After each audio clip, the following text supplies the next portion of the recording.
मेघवंशी नवयुवक सेवा समिति पादरू पट्टी पाऊ प्रतिभा सम्मान समारोह 2022 के विशाल इस मेघवाल सम्मेलन में पधारे हुए, जिनको राज्य मंत्री का दर्जा प्राप्त है और जिन्होंने 5 मिनट में 2 बात की बहुत क्रांतिकारी, जिसको आप भाषण मान के भूलना मत, आप अपने जीवन में उतारना, आपके लिए बहुत काम की चीज है। इसके लिए एक बार जोर से तालियां बजा के स्वागत करो मानवेंद्र सिंह जी का, आदरणीय मानवेंद्र सिंह जी। और रूपाराम जी ने बात तो कह ही दी आपको कि रोटी का भी टाइम हो गया, और उन्होंने अपना उदाहरण देके सारी बात आपको बताई कि हम क्या थे और आज हम यहाँ तक कैसे पहुँचे। तो एक बार रूपाराम जी के लिए भी जोरदार तालियां बजा के स्वागत करो। हमारे बीच में प्रियंका जी जो कि जिला प्रमुख रही है, और सुनील जी पड़ियार जो आप सब जानते हैं बहुत ही एजुकेशन के ऊपर जिस उद्देश्य को लेकर आज हमारा प्रोग्राम है उसके ऊपर वो सारी बात रख दी, हमारे लिए भी कुछ नहीं छोड़ा। उनके लिए भी एक बार जोरदार तालियां बजा के स्वागत करो। और जो हमारे महाराज जी हैं, इनसे तो बहुत कुछ सीखने वाला है।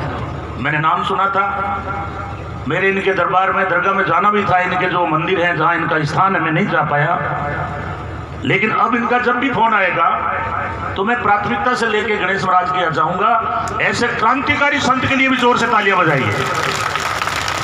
सभी हमारे संत महाराज विराजमान है, मैं सबका नाम जानता नहीं, बाड़मेर से भी है हमारे प्रधान जी का शुभ नाम क्या है? मुगन सिंह जी, ये दोनों पंचायत भवन में बैठे थे, इंतजार कर रहे थे मेरा। मैं थोड़ा उदयपुर से सीधा आ रहा हूँ, जबकि ये बात सही है कि महाराज जी ने शुगर बैठे बैठे टेस्ट किया, खुद का 180 आया, क्योंकि जिसके शुगर की छोटी मोटी गड़बड़े, टाइम से खाना भी जरूरी है। अब आप में से भी किसी के है, लेकिन गांव वालों में भी देखिए बीमारियां है नहीं, और टाइम पर हर चीज होनी चाहिए। तो मैं लंबी बात तो नहीं कहूँगा, ना मैं ये चाहता कि बातों की पुनरावृत्ति हो, क्योंकि एक ही बात को 4 भाषण बोल रहे हैं तो उसमें फिर श्रोतागण का टेस्ट नहीं रहता। सम्मानित मंच और मोतियों से भी महंगे हमारे सम्मानित बुजुर्गों, मेरे नौजवान साथियों और मेरी नन्ही मुन्नी बच्चियां जो भी अभी डिक्टेशन मार्क लेके आए, इंटेलिजेंट है, एक बार इन सभी प्रतिभाशाली बच्चों के लिए हम जोर से ताली बजा के एक बार स्वागत करते हैं। साथियों, सब जानते हैं, क्योंकि जो मानवेंद्र सिंह जी बोले और रूपाराम जी बोले और संत गणेश महाराज जी बोले, उन्हीं बात को मैं आगे बढ़ाते हुए बोलता हूं कि जब हमारा देश गुलाम था 280 के अंदर, एक अंग्रेजों की ईस्ट इंडिया कंपनी आई व्यापार करने के लिए भारत के अंदर। व्यापार जैसे आपके गांव में कोई दुकान खोलने के लिए आता है, और जब यहां आए और उन्होंने देखा कि भारत जो है विभिन्न जातियों में बटा हुआ है, विभिन्न धर्मों के लोग हैं, छोटी छोटी बात के लिए लड़ते हैं। कोई गरीब आदमी अगर खाट पे बैठ गया तो मारपीट करने लग जाते हैं, एक दूसरे के अंदर अगर रसोई की तरफ झांक लिया तो लड़ने लग जाते हैं, और ये इतने वर्गों में भागों में बंटे हुए हैं कि उस फूट का फायदा उठाकर, और जो ईस्ट इंडिया कंपनी आई थी उन्होंने यहां कब्जा कर लिया। उसके बाद आंदोलन हुए, लाखों लोग शहीद हुए। अंतिम आंदोलन हुआ 1942 का। उससे पहले हमारे 1931 और 32 में गोलमेज सम्मेलन हुए, जिसके अंदर बाबा भीमराव अंबेडकर साहब ने भाग लिया। उसमें संविधान की कुछ चर्चाएं हुई। आजादी के बाद संविधान बना, वो आपके सामने, और संविधान में जो अंतिम भाषण बाबा साहब का था वो हम पढ़ने का हमें समय नहीं है। वो बहुत महत्वपूर्ण बात थी जो मानवेंद्र सिंह जी ने कहा। इसलिए मैं थोड़ा सा पहले जाना चाहूंगा, आजादी के समय में, आजादी के पहले, कि बाबा साहब 1891 में पैदा हुए। 1848 में ज्योतिबा फुले आए, जात के मालिक थे। उन्होंने गुलामगिरी किताब लिखी, सत्य शोधक लिखा, और ज्योतिबा फुले ने कहा ये जो आप जिनको नीच जाति के मान रहे हो, आने वाले समय में ये लोग क्रांति करेंगे, तुम्हारे अन्याय का मुकाबला करेंगे। आप इनको ज्यादा दिन तक दलित के नाम पर बस्तियों से बाहर नहीं रख सकते। और उन्होंने एक बहुत बड़ी बात कही कि शिक्षा के बिना मति नहीं, बुद्धि नहीं आएगी, और मति के बिना नीति नहीं, आप नीति नहीं बना सकते। नीति के बिना गति नहीं, और गति के बिना अर्थ नहीं। गति के बिना अर्थ का मतलब होता है रुपए पैसे से, और अर्थ के बिना आदमी का जीवन पशु के बराबर है, पशु। अब सारी बात आ गई। अगर आप समझो कि जिस देश के अंदर एजुकेशन नहीं हो, इसलिए अंग्रेजों ने कहा uncivilised criminal people settled in India. जब वो आए, उन्होंने देखा कि असभ्य लोग, अपराधी प्रवृत्ति के लोग इस भारत में रह रहे हैं, आपस में लड़ रहे हैं, जिनके पास एजुकेशन नहीं है, सड़क का अभाव, दलित जो दलित थे वो स्कूल नहीं जा सकते, महिला स्कूल नहीं जा सकती। इसलिए सबसे पहले झंडा उठाया ज्योतिबा फुले ने, सबसे पहले अपनी पत्नी को पढ़ाया। अभी कह रहे थे महाराज जी, मुझे बहुत अच्छा लग रहा था कि वो जो बालिका स्कूल है उनका नाम सावित्रीबाई, वो नाम इसलिए पड़ा, इस देश की प्रथम शिक्षिका थी, उसका नाम था सावित्रीबाई फुले। क्योंकि ज्योतिबा फुले ने पढ़ाया। जब सावित्रीबाई महिलाओं को पढ़ाने जाती थी, क्योंकि उन्होंने सबसे पहला 1848 के अंदर पुणे में महिलाओं के लिए स्कूल खोला, तो साथ में एक साड़ी ले जाती थी। धर्म के ठेकेदार रास्ते में पत्थर फेंकते थे, कीचड़ फेंकते थे कि सावित्रीबाई दलितों को बिगाड़ रही है, सावित्रीबाई महिलाओं को बिगाड़ रही है, शिक्षा देने का काम कर रही है। तो कीचड़ से साड़ी भर जाती थी, स्कूल में जाके साड़ी बदल करके और पढ़ाने का काम करती थी। उस लाइन को आगे बढ़ाने का काम किया साहू जी महाराज गायकवाड़। उन्होंने 50% आरक्षण रखा अपने राज्य में, और इन्होंने कहा कि कोई भी गरीब का बच्चा फॉरेन में एजुकेशन लेना चाहता है, मैं उसके लिए छात्रवृत्ति की व्यवस्था करता हूं। आज मैं नमन करना चाहता हूं डॉक्टर भीमराव अंबेडकर साहब को कि साहू जी महाराज से स्कॉलरशिप लेकर के इंग्लैंड में गए, कोलंबिया में पढ़े। अभी पिछले सालों में तत्कालीन राष्ट्रपति बराक ओबामा, उन्होंने सर्वे करवाया कि कोलंबिया यूनिवर्सिटी में सबसे इंटेलिजेंट पिछले 300 सालों में कौन, तो नाम निकल के आया, उसका नाम था डॉक्टर भीमराव अंबेडकर। उन्होंने कोलंबिया यूनिवर्सिटी के आगे बहुत बड़ी प्रतिमा लगाई, और प्रतिमा के ऊपर लिखा सिंबल ऑफ द नॉलेज, ज्ञान का प्रतीक, उसका नाम है डॉक्टर अंबेडकर साहब। और वो बात दोहराई मानवेंद्र सिंह जी ने कि वहां जाति की पूछ नहीं है, वहां योग्यता की पूछ है। आपको भारत के अलावा कहीं जाति नहीं मिलेगी, भारत के अलावा आपस में धर्मों के नाम पे लोग लड़ते हुए नहीं मिलेंगे। इसलिए बाबा साहब ने कहा 1931 में जब गोलमेज सम्मेलन में जा रहे थे, उन्होंने कहा मैं आजादी चाहता हूं, लेकिन जब तक आप संविधान की धारा में समानता का दर्जा, स्वतंत्रता का दर्जा अगर आप नहीं देते हो तो ये आजादी किसी काम की नहीं है। हमारा गरीब आदमी तो बाहर बैठा है, क्योंकि रूपाराम जी की तरह बाबा साहब ने झेला था। बाबा साहब जब स्कूल जाते थे, स्कूल के बाहर टाट पट्टी में बैठ के पढ़ना पड़ता था। एक बार बैलगाड़ी पे जा रहे थे, स्कूल से सतना में पढ़ रहे थे। जब बैलगाड़ी वाले ने पूछा, रे भाई तेरी जाति क्या है, तो उन्होंने कहा मैं तो चमार हूं। तो उन्होंने बैलगाड़ी से नीचे उतार दिया, जल वो पानी से जो है पूरी गाड़ी को जो है यूं छिड़कते हैं, आप जानते हो, सब पवित्र किया। लेकिन डॉक्टर अंबेडकर कभी घबराए नहीं, जितनी उनको यातनाएं मिली उससे वो प्रेरणा लेते गए, आगे बढ़ते गए। साहू जी महाराज ने कहा कि पढ़ लिख करके वापस आके नौकरी करनी पड़ेगी। वापस आए, सेना में नौकरी करने के लिए रहे, फिर भी वहां चीमटों से फाइलें पकड़ाई जाने लगी, तो बाबा साहब ने विद्रोह कर दिया और वो आजादी के आंदोलन में कूद गए। 1931 में सम्मेलन चल रहे थे, देश की आजादी के आंदोलन चल रहे थे, लोग शहीद हो रहे थे, भगत सिंह जैसे लोग फांसी चढ़ गए थे। तो उस वक्त रमाबाई बाबा साहब की पत्नी ने कहा, बेटा बीमार है, दवाई के पैसे नहीं है, बाबा साहब आप अमेरिका जा रहे हैं गोलमेज सम्मेलन में, इंग्लैंड जा रहे हैं, इस बच्चे का क्या होगा। बाबा साहब ने बहुत बड़ी बात कही थी, जिस तरह से आज अभी कहा ना मानवेंद्र जी ने, उन्होंने कहा रमाबाई मैं मानता हूं दवाई के पैसे नहीं है, आप खोखले बना लेना, अपने यहाँ थेपड़ी कहते हैं, उससे कुछ पैसे जुगाड़ करना मजदूरी करके।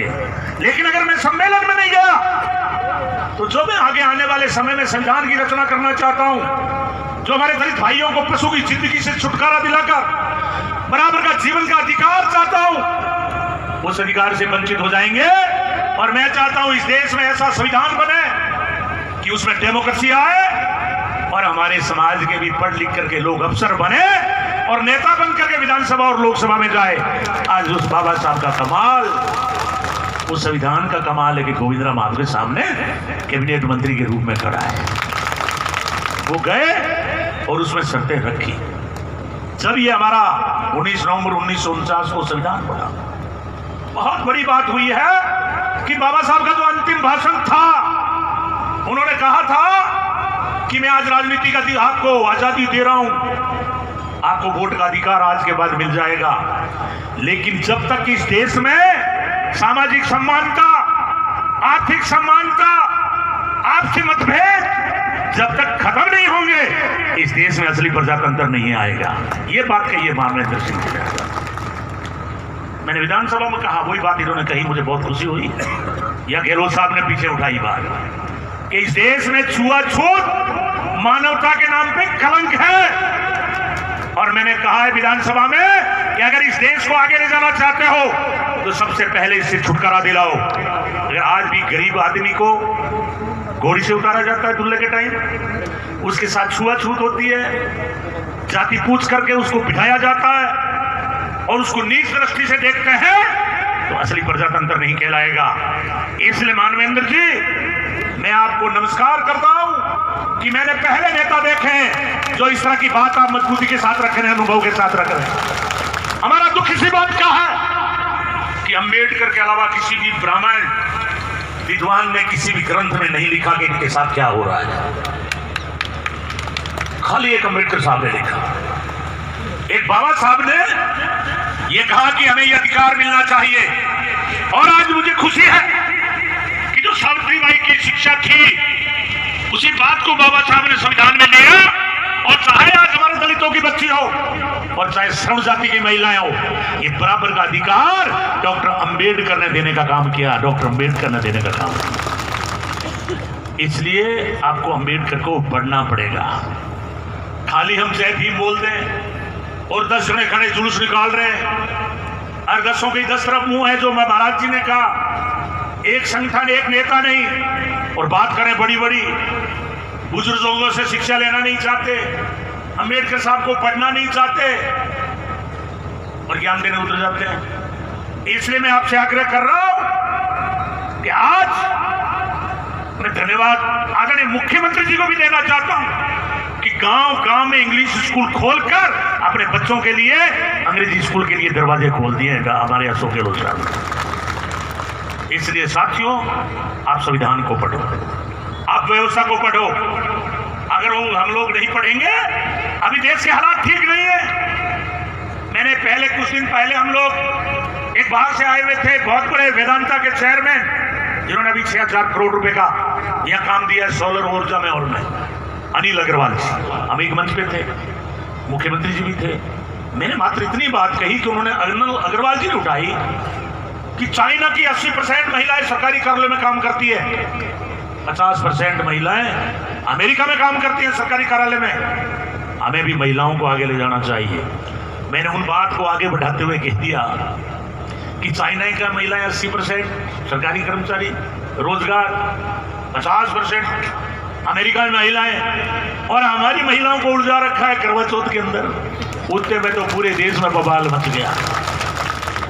मैं धन्यवाद देता हूं मानवेंद्र सिंह जी को कि इन्होंने अभी बताया कि जो आपने बयान दिया था मैंने उसका समर्थन किया था। इसके लिए भी इनकी ताली बजा के आप स्वागत करो।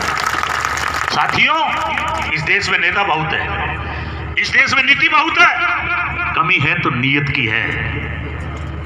आप चुपचाप बैठे रहोगे, काम नहीं चलेगा। इसलिए डॉक्टर अंबेडकर साहब ने कबीर को भी गुरु माना, और हमारी जाति सबसे ज्यादा कबीर के भजन गाती है। तो कबीर ने कहा है, पत्थर पूजे हर मिले तो मैं पूजूं पहाड़, उससे तो आटे की चकी भली पीस खाए संसार। कितनी बड़ी बात कह दी 15वीं शताब्दी में। और अभी वो मोदी जी के राज में होते हैं तो उनको जेल में बंद कर देते हैं। आप देख नहीं रहे हो? आपका रेलवे बिक गया और उनको क्या समझाते हैं ऊपर वालों को, मैं आरक्षण खत्म कर रहा हूं, रेलवे भेज दो ताकि आरक्षण खत्म। BSNL बिक गया, टेलीफोन की नौकरी खत्म।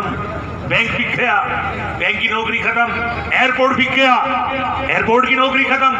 अब जाओ आप रेलवे स्टेशन पर, वहां लिखा हुआ है अब्बानी रेलवे स्टेशन। एयरपोर्ट में जाओ, अड्डानी एयरपोर्ट। सारी चीजें एक एक करके बेच के गए। एक बार मोदी जी बोल रहे थे पार्लियामेंट में कि 60 साल में कांग्रेस ने कुछ नहीं किया, तो एक पीछे से समझदार MP बैठा था रूपराम जी जैसा, उसने कहा अरे इनको बता मत देना, बाकी बच्चा वो अडंगा बेच देंगे सारा। इसलिए मैं कह रहा हूं कि आज की जो वर्तमान स्थिति है, डेमोक्रेसी खतरे में है। नेल्सन मंडेला दक्षिण अफ्रीका के बहुत बड़े नेता हुए हैं।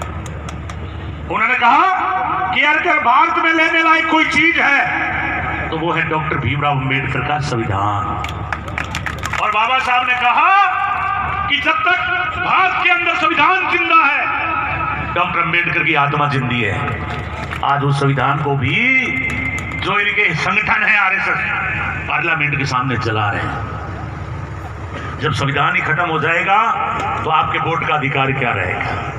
ये तो धन्यवाद दो डॉक्टर साहब को, बाबा साहब को, कि जब संविधान बनाए तो पहले का ग्रेजुएट को वोट का अधिकार, फिर का 10वीं पास, जैसे सरपंचों में किया था बीजेपी ने, फिर का 8वीं पास। तो बाबा साहब ने कहा हमारे आदमी तो सारे ही अनपढ़ है, अज्ञानी है। इसलिए उन्होंने कहा चाहे देश का प्रधानमंत्री हो, चाहे देश प्रदेश का मुख्यमंत्री हो, चाहे कोई कैबिनेट मंत्री हो, चाहे कोई विधायक हो, चाहे साधारण किसान हो, चाहे जूती काटने वाला हो, सबको एक वोट देने का अधिकार है, एक वोट देने का अधिकार है। ये तुम्हारे संविधान में ताकत है। इसलिए बाबा साहब ने कहा कि जो बंदूक की गोली में ताकत नहीं है वो आपके वोट के अंदर डाल रहा हूं। अब इसको आप कैसे इस्तेमाल करते हो उसका मैं एक उदाहरण दूंगा। एक कोई शिष्य था, गुरुजी के पास गया, गणेश महाराज जी के पास। गुरुजी उनके पास एक रूबी थी, रूबी, कि बताओ इसकी कीमत क्या है। तो महाराज जी ने कहा जाओ बाजार में इसका मोल कराओ। वो गया सब्जी की दुकान पर, सब्जी वाले ने कहा सारी सब्जी ले ले, ये रूबी मुझे दे दे। फिर गया वो सोने की दुकान पर, सोने वाले ने कहा सारा सोना ले ले लेकिन ये रूबी मुझे दे दे। फिर गया जवाहरात की दुकान, तो उसने कहा जवाहरात ले ले लेकिन रूबी मुझे दे दे। फिर महाराज के पास वापस आया, कहा महाराज जी सब्जी वाला कह रहे सारी सब्जी ले जा, सोने वाला कह रहा है सोना ले ले, मेरे समझ में नहीं आया। तो गुरुजी ने कहा कि ये रूबी अनमोल है तेरा जीवन, तू चाहे तो इसको आलू के भाव बेच दे, चाहे तो तू दारू के भाव बेच दे, चाहे तो तू सोने में बेच दे, और चाहे इसको अनमोल बना ले। इसलिए मैं कह रहा हूं वो रूबी है, ये वोट जो है ये उसका रूप है। अब आप चाहो तो 10 रुपए में बेचो, आप चाहो तो 10,000 में बेचो, और आप चाहो तो इसको अनमोल बना करके राजा बना सकते हो। ये है वोट की ताकत। अगर हम पंचायतों के चुनाव में टर्बो के टर्बो दारू लोगे तो फिर वो सरपंच आपको वो नहीं मानेगा। अगर हम रुपए में बेचेंगे फिर वो 5 साल नहीं बतलाएगा। इसलिए मैं कह रहा हूं कि बाबा साहब जब संविधान बना के निकले 1949 में, तो बाहर एक नेता मिल गए, त्रिवेदी जी। उन्होंने कहा बाबा साहब आज मुस्कुरा बहुत रहे हो, बड़े खुश नजर आ रहे हो। तो बाबा साहब ने क्या उत्तर दिया, ध्यान से सुनना। बाबा साहब ने कहा कि आज मैंने समानता का दर्जा दे दिया, मैंने दलित भाइयों को बराबर का दर्जा दे दिया, स्वतंत्रता का, बोलने का अधिकार, उनको रहने का अधिकार, उनको अच्छे कपड़े पहनने का अधिकार। तो उसने जो बात कही पलट के बाबा साहब को ताना मारा, वो ध्यान से सुनना। उसने कहा बाबा साहब तुम्हारे लोग गरीब हैं, अभी तक शिक्षा नहीं है, हम लोग जब चुनाव आएंगे इनको रुपए में खरीद लेंगे, किसी को बंदूक दिखा के डरा देंगे, किसी की जमीन गिरवी रख करके पैसा दे देंगे, हम चाहेंगे वो निर्णय करेंगे। तो बाबा साहब ने पलट के क्या कहा, बाबा साहब ने कहा त्रिवेदी जी मैं मानता हूं मेरा समाज गरीब है, शिक्षा का अंधेरा है, समझ का अभाव है, लेकिन जिस दिन ये वोट की कीमत को समझ गए तो मैं एक एक वोट के लिए इनके दरवाजे पे तरसोगे, एक एक वोट के। अब वो दिन कब आएगा वो आपको तय करना है। क्योंकि इस देश के अंदर दो तरह की विचारधारा चल रही है।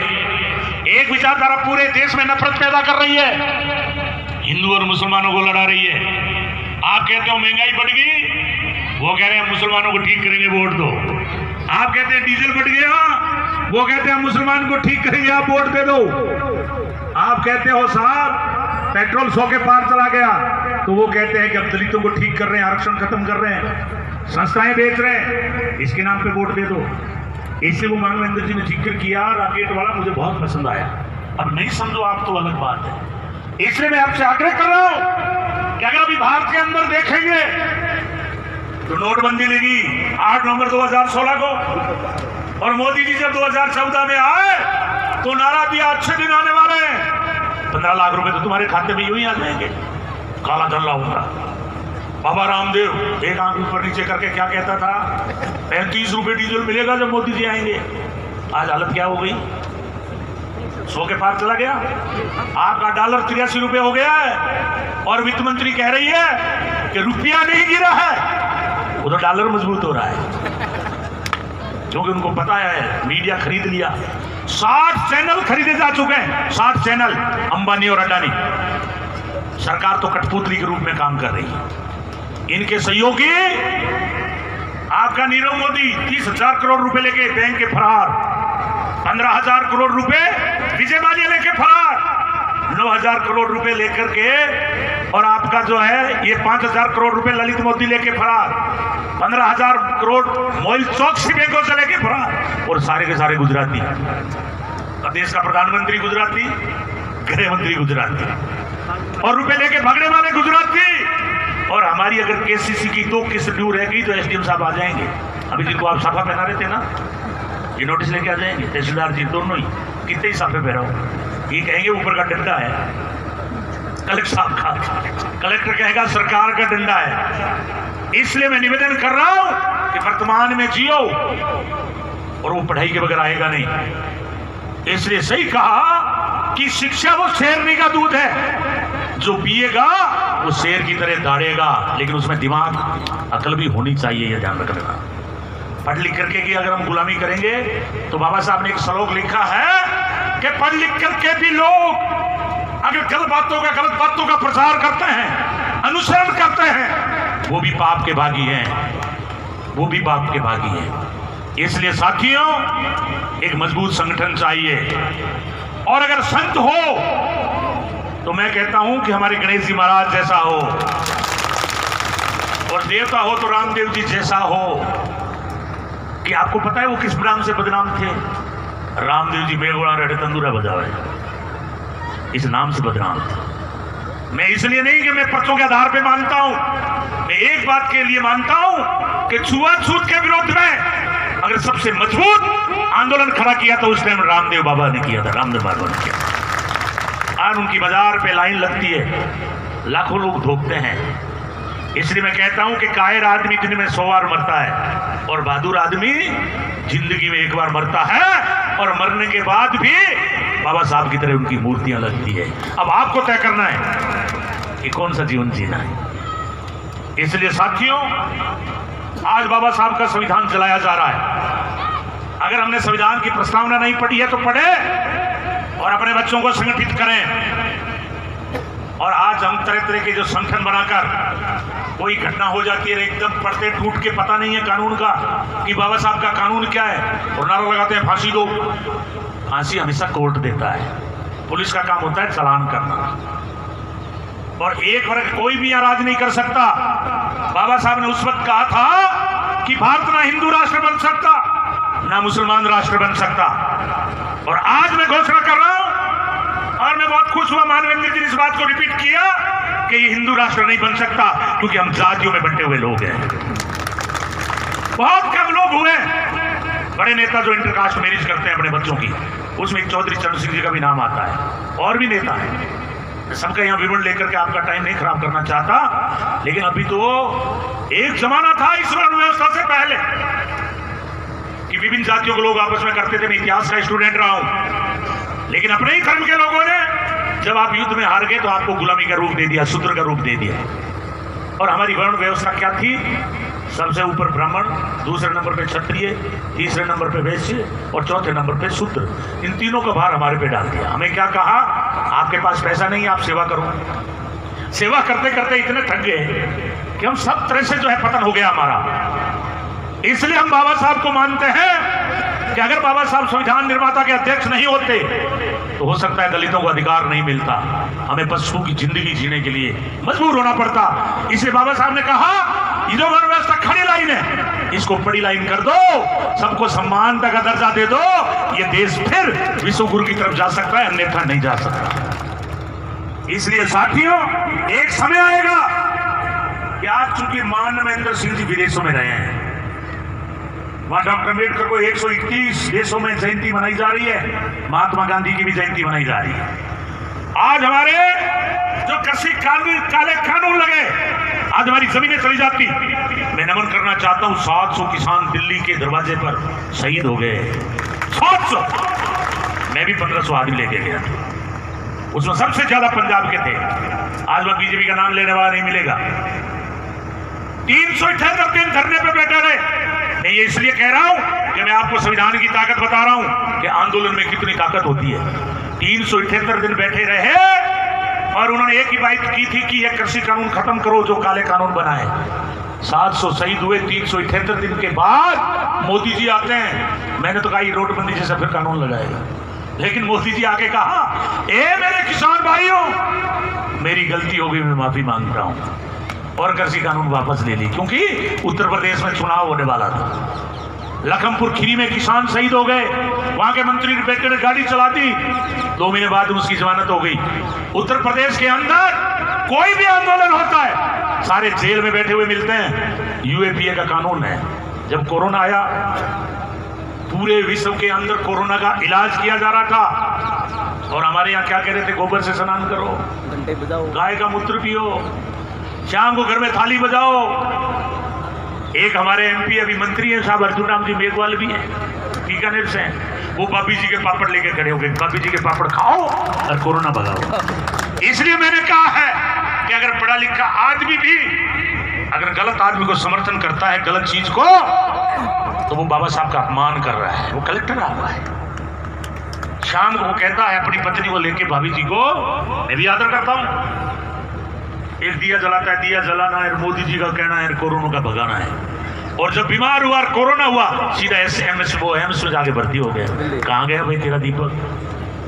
तो पूरा विश्व महामारी के विरुद्ध इलाज, इंजेक्शन ढूंढ रहा था, और मोदी जी ट्रंप नमस्ते कर रहे थे अहमदाबाद में। लेट लॉकडाउन लगाया, बहुत सारे लोग चलते चलते मर गए, बहुत सारे लोग नोटबंदी में खड़े खड़े लाइनों में मर गए। आज भी उस नोटबंदी का दंश झेल रहे हैं। इसलिए साथियों, कि ये लोग हर तरह की गड़बड़ कर रहे हैं कि जो भी नेता इनके विरुद्ध में बोलता है उसको जेल में भेजते हैं, जो पत्रकार इनके विरुद्ध में आवाज उठाता है उसकी हत्या करवा देते हैं, जो जज इनके विरुद्ध में फैसले करते हैं उनके साथ में भी साजिश करके उनके साथ मारपीट की जाती है, या फिर इनके घर में ईडी भेज देंगे। ईडी जानते हो क्या आप? टीटी दल को तो जानते होंगे, लेकिन ईडी को नहीं जानते। तो टीटी अपने खेतों में आती है, पाकिस्तान से आती है, अपनी फसलें नष्ट होती है, उसका बजट में आपदा से देता हूं, लेकिन ये ईडी कोई नहीं जानता। लेकिन अभी ईडी जैसी बीमारी है कि हमारी सरकार गिराने की साजिश की थी। हम 35 दिन होटलों में थे, हम ऊपर के कमरे में बैठे थे, गहलोत साहब और हम सब लोग, और नीचे वाले कमरे में ईडी आ गई, तो तुम्हारा होटल का हिसाब बताओ, क्योंकि आपने अशोक गहलोत साहब को और पूरी सरकार को रोक रखा है। इसलिए मैं कह रहा हूं, कोई नहीं मानता है तो उसके यहाँ मुकदमा लगा देंगे, सीबीआई भेज देंगे, सीबीआई से नहीं मानेंगे तो इनकम टैक्स भेज देंगे। इसलिए मैं कह रहा हूं कि प्रजातंत्र खतरे में है।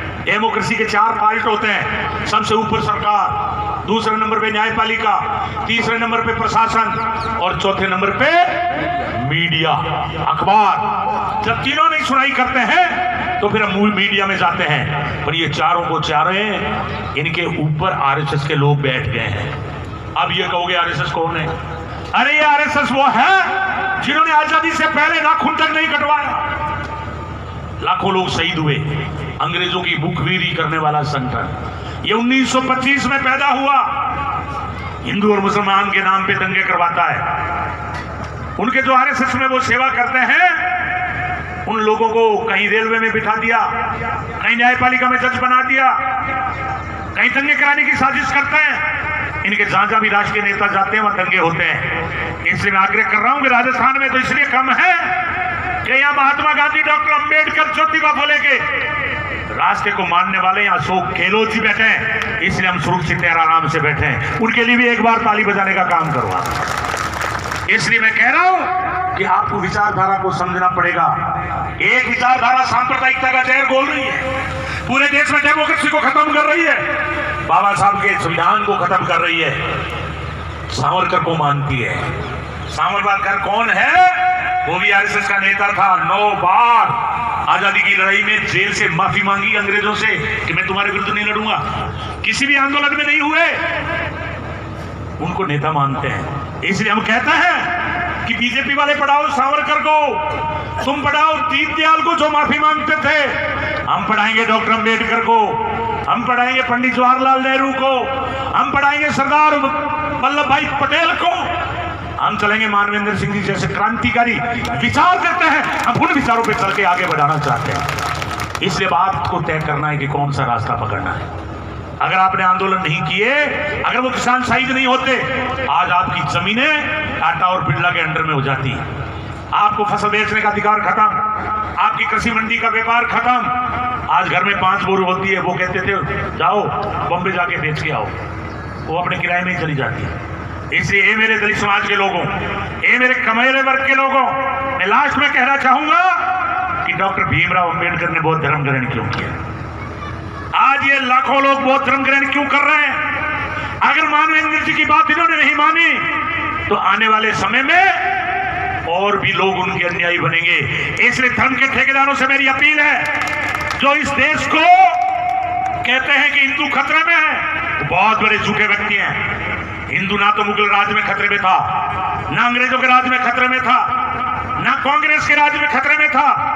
आज प्रधानमंत्री हिंदू, राष्ट्रपति हिंदू, आपका सीबीआई का डायरेक्टर हिंदू, सुप्रीम कोर्ट का जज हिंदू, एसपी कलेक्टर हिंदू, तहसीलदार हिंदू, और फिर भी तुम्हारा हिंदू खतरे में है तो हमें डूब के मर जाना चाहिए। हम किस बात की बातें कर रहे हैं? मुसलमान राष्ट्र बन जाएगा, ये तुम्हारे में भ्रम पैदा किया जाता है। ये कहते थे कि पाकिस्तान के 1 सर के बदले में 10 सर लाऊंगा। मोदी जी कहते थे 14 से पहले किसानों की कर्जे माफ कर दूंगा। 14 के बाद आज तक वापस नाम नहीं लिया है। आए दिन आतंकवादी घटनाएं हो रही है। पुलवामा कांड करा करके पूरी लोकसभा जीत ली। हमारे लोगों ने, नौजवानों ने 2 अप्रैल को बलिदान दिया, मुक्त में चले। मैं धन्यवाद करना चाहता हूं मुख्यमंत्री जी को कि वो मुकदमे वापस लिए। और बीजेपी के राज जहां जहां भी था वहां 17 नौजवान शहीद हुए। लेकिन मैं नौजवानों से कहना चाहूंगा कि आंदोलन आपका जबरदस्त था, लेकिन संगठित होना चाहिए। लेकिन उसके बाद 19 के अंदर बहुमत के साथ बीजेपी काबिज हो गई है दिल्ली में, ये भी ध्यान रख लेना। और यदि हम संगठित नहीं हुए, उत्तर प्रदेश की हालत हो जाएगी। वहां भी तुम्हारी भीम आर्मी बड़ी जोर से बोलती थी, वो नौजवान लड़ा, मैं धन्यवाद देता हूं, चलो लड़ा, लेकिन उसकी जमानत जब्त हो गई। 7000 वोट प्रत्येक विधानसभा में नौजवान मिला, लड़ा, कहीं मिले 100 वोट, कहीं मिले 200, और उसका फायदा किसको हुआ? भारतीय जनता पार्टी। आदित्यनाथ जी हमें तो कहते हैं मंदिरों में जाओ, और खुद मंदिर से निकल कर मुख्यमंत्री बन रहे हैं। इसलिए मैंने कहा कि हम गणेश महाराज के रास्ते पे चलेंगे। चलो हमारी बात मत मानो, हमें हो सकता है वोट का स्वार्थ हो, लेकिन महाराज की बात तो मान लो। महाराज ने जो शिक्षा की अलग जगाई है, आपका अगर निर्माण होगा नए समाज का तो शिक्षा में जागृति लाने से होगा। इसलिए महाराज के बताए हुए रास्ते पे आपको चलना है। आज इन्होंने यूनिवर्सिटी खोली है, आज इन्होंने स्कूलें खोली है। मुझे याद आता है रोखा में जहां से मैं विधायक था 3 से 8, वहां एक त्रिलोक महाराज की वर्षी होती है, हॉस्टल चलाते थे, उनकी डेथ हो गई। फिर भी आज वहां के बच्चे बहुत सारे अफसर निकल गए। इसलिए मैं त्रिलोक महाराज को याद करना चाहता हूं। और यहाँ आज उनसे भी बड़ा रूप देखा मैंने कि ये मंच पे बैठे हैं जिन्होंने कॉलेज खोला है। तुम्हारा भविष्य का निर्माण होगा। लेकिन एक अंबेडकर साहब ने कहा था कि मैंने 51 आदमी भेजे अमेरिका, दलित समाज के पढ़ लिख करके आएंगे, समाज का निर्माण करेंगे। उनमें पढ़े लिखे 49 वहीं रह गए, वहीं अंग्रेजों में शादी कर ली और कहा कि जातिवाद से पीछा छूट गया, वापस आए ही नहीं। तो उन्होंने कहा कि मुझे खतरा पढ़े लिखे लोगों से है, नौकरी कर लेते हैं, या तो फिर रूपाराम जी बनो, क्योंकि मुझे याद है कि एससी थे पीएचडी में, उस टाइम में एमएलए था, पाली में मीटिंग करते थे, सामाजिक चेतना करते थे, जगाते थे। या तो आप नौकरी के टाइम में ही आपकी भावना हो लड़ने की, समझने की, नेतृत्व करने की, अन्यथा मैंने देखा है नौकरियां छोड़ते टिकटों की लाइन में लग जाते हैं। मैंने ऐसे अफसर देखे कि उनको एबीसीडी का ज्ञान नहीं, फिर चुनाव में हारते हैं, फिर कहते हैं नौकरी गलत छोड़ दी। इसलिए मैं नौकरी वालों से कहना चाहता हूं कि अगर आपको राजनीति में रुचि है, पहले कार्यकर्ता के रूप में काम करें, और कार्यकर्ताओं की बार बार मीटिंग हो, और उसके मंथन से जो नेता निकलता है वही समाज के लिए कारगर साबित होगा। ये भी मैं आपसे आग्रह करना चाहता हूं। इसलिए ये मेरे समाज के लोगों, आपने खूब शोषण सहन किया, लेकिन आप में क्रांतिकारी कदम उठाने की भी ताकत है। क्या जंगल में आपने मंगल कर दिया, मंदिर के लिए जमीन मांगी है, सरपंच साहब मुझे मिले, उन्होंने स्वागत भी किया, वो आपके लिए जमीन आरक्षित कर रहे हैं। और अगर कोई राज्य स्तर का मामला होगा तो ये गोविंद चौहान, ये गोविंद मेघवाल, आपका भाई, कंधे से कंधा मिलाकर के मुख्यमंत्री जी की बात करेंगे और आपके लिए मदद करेंगे। और सुनील जी ने जो बातें उठाई है वो बहुत कारगर है। गांव गांव में अंग्रेजी स्कूल, 1.25 करोड़ मोबाइल दिवाली के बाद महिलाओं को दिए जाएंगे। इसके अलावा भी आपकी 50 यूनिट बिजली मुख्यमंत्री जी ने कर दी है। किसानों में ट्यूबवेल, अभी मैं देख रहा था, नार अच्छा है, आपका इरिडिया भी अच्छा है। और यहाँ कौन सी फसल हो रही है, आपको 1000 रुपए प्रति बिल आपको माफ किए हैं। इसके अलावा 10 लाख रुपए आपके ट्रीटमेंट के लिए। इसलिए इन्होंने ठीक कहा रूपाराम जी ने कि पहले हमारी इलाज के गांव में 50 साल में बुढ़ापा, और रूपाराम जी का चेहरा देखा आपने, लाल टमाटर की तरह चमक रहे हैं, 70 साल के हो गए। तो आप इनसे सीख लें, अच्छी डाइट लें। इसलिए मैं कह रहा हूं कि मुख्यमंत्री जी ने निःशुल्क दवाई पूरे भारतवर्ष में कहीं भी नहीं है। ये पहले मुख्यमंत्री हैं जिन्होंने आपका पूरा का पूरा सरकारी इलाज फ्री। अगर एसएमएस में भी आना पड़े तो मेरा 5 नंबर बंगला है, आपके रहने ठहरने की व्यवस्था मेरे पास है। आप अगर वहां भी ट्रीटमेंट कराना है तो मेरा पीए साथ जाएगा, आपके हर तरह से इलाज के अंदर मदद करने के लिए हम लोग तैयार रहेंगे। लेकिन आप लोग पढ़ाई करें, पढ़ाई के बगैर कोई चीज समझ में नहीं आएगी, असली और नकली की पहचान नहीं होगी। फिर वही होगा, महाराज ने कहा शिकारी आएंगे, क्योंकि हमारे जो विरोधी लोग हैं वो बहुत चालाक हैं। एक किसान था, मैं उदाहरण तोड़ के बताऊं, किसान का क्या घोड़ा था, खेत में हरा था, चरता था, सूखा पड़ गया, अकाल पड़ गया, घोड़ा भी सूखने लग गया। तो वो होशियार था, रूपी की तरह, वो गया बाजार में जाके घरा चश्मा ले आया और घोड़े के आंखों के ऊपर लगा दिया, और जो सूखी घास थी वो हरी दिखने लगी, और वो चबर चबर खाने लग गया हरी समझ करके, और ताजा हो गया। तो हमारे विरोधी लोग चुनाव के टाइम ऐसे ऐसे नारे देंगे, ऐसे ऐसे प्रलोभन देते हैं कि आप गलत दिशा में जाकर के निर्णय गलत करते हो और फिर पश्चाताप करते हो। जैसे मैं अंत में एक बात कहूंगा, हमारे यहाँ भी एक आंदोलन चल रहा है कि अगर किसी भी बड़ी जाति में जाएं, अगर 2 टेंट हो, ये तो हमारे अनुजाति का है, ये सब का तो अच्छी बात नहीं है। क्यों मानवेंद्र जी, ये ठीक बात है? आप सहमत हैं? तो आप एक प्रस्ताव लें कि अगर हमें अछूत मान करके अगर कोई अलग टैक्स लगा के खाना खिलाते हैं, तो आज कह दो कि 5000 हमारे समाज ने फैसला कर लिया कि जहां हमें सम्मान के साथ खाना खिलाएंगे, उसी टेंट में, एक ही टेंट में बैठ के खाना खाएंगे। आप सहमत हो? सब दोनों हाथ खड़े करो। सहमत हो कि हम अलग टेंट में खाना नहीं खाएंगे? अब मैं नारा दूंगा, जय भीम। बहुत धीरे आवाज है। फिर मानवेंद्र जी कहेंगे यार अब ये भूखे रह गए, खाना मिला नहीं। एक बार भूखे भी जोर से नारा लगाओ, जय भीम। अभी भी दम नहीं है, एक बार जोर से, जय भीम। जब तक सूरज चांद रहेगा बाबा तेरा नाम रहेगा, जब तक सूरज चांद रहेगा बाबा तेरा नाम अमर रहेगा। अंत में मैं 2 बात कहूंगा कि बाबा साहब भीमराव अंबेडकर ने कहा कि हम जिस समाज में पैदा हुए हैं, जब तक उनको समानता नहीं मिल जाए, जब तक उनको स्वाभिमान की जिंदगी नहीं मिले, जब तक उनको प्रॉपर अधिकार नहीं मिले, हम समाज के नाते वायदा करते हैं हमारा अंतिम सांस तक समाज के साथ खड़े मिलेंगे, आपके साथ में हम लड़ाई लड़ेंगे, लेकिन समाज को बराबरी का दर्जा दिला के रहेंगे। इसलिए आप स्वाभिमान की जिंदगी जिए, आप मजबूत होकर के जिए, एकता के साथ में एक को नेता माने और अपने बुजुर्ग का सम्मान करें। और अभी और ज्यादा पढ़ने की जरूरत है। जिस तरह से बाबा साहब विश्व में 6 विद्वानों में एक थे, तो आपके भी ये प्रतिभाशाली बच्चे अच्छी तरह से पढ़े। इनमें अम्बेडकर निकलेंगे, इसमें रूपाराम जी भी निकलेंगे, इसमें बड़ा नेता बन सकता है, जज बन सकता है। इसलिए आप शिक्षा की ओर जाएं। और मेरी जो माँ भाई में आई है, मैं आग्रह करता हूं कि आपको बराबर का अधिकार है। आपको स्मार्टफोन दिया जाएगा, 3 साल मोबाइल में कोई खर्चा नहीं लगेगा। आप आज जाकर के संकल्प लें कि आसपास का लड़का और लड़की, कोई भी बच्चा हमारा अनपढ़ नहीं रहेगा। इसके लिए एक बार पुणे ताली बजा के सब सहमति दे दो और हाथ भी ऊपर कर दो कि हम अनपढ़ नहीं रहेंगे, ना रहने देंगे। जय भीम। फिर वापस आवाज दबगी, क्या हो जाता है? हमारी एकता जिंदाबाद, जिंदाबाद जिंदाबाद, हमारी एकता जिंदाबाद, जिंदाबाद जिंदाबाद। जब तक सूरज चांद रहेगा, बाबा तेरा नाम रहेगा, जब तक सूरज चांद रहेगा, बाबा तेरा नाम रहेगा। अब मेरे बोलने में कोई गलती हो गई है तो माफी देना। हम आपके परिवार के हैं, हम आपके समाज के हैं, हम आपकी पूरी ठोक के पैरवी करेंगे। और जहां भूल हो, आपको पूरा अधिकार है कि आप आए और हमें बताएं। लास्ट में मैं निवेदन करता हूं नौजवानों से कि मोबाइलों पर एक दूसरे को जातियों को गालियां मत दो। मोबाइलों में अच्छी चीज देखो, कोई भी कहीं घटना घटित होती है उसकी वहां जाके पूरी जानकारी लो, उसके बाद हमारे तक बात पहुंचाओ। हम अखबारों के माध्यम से बातें नहीं उठाएंगे।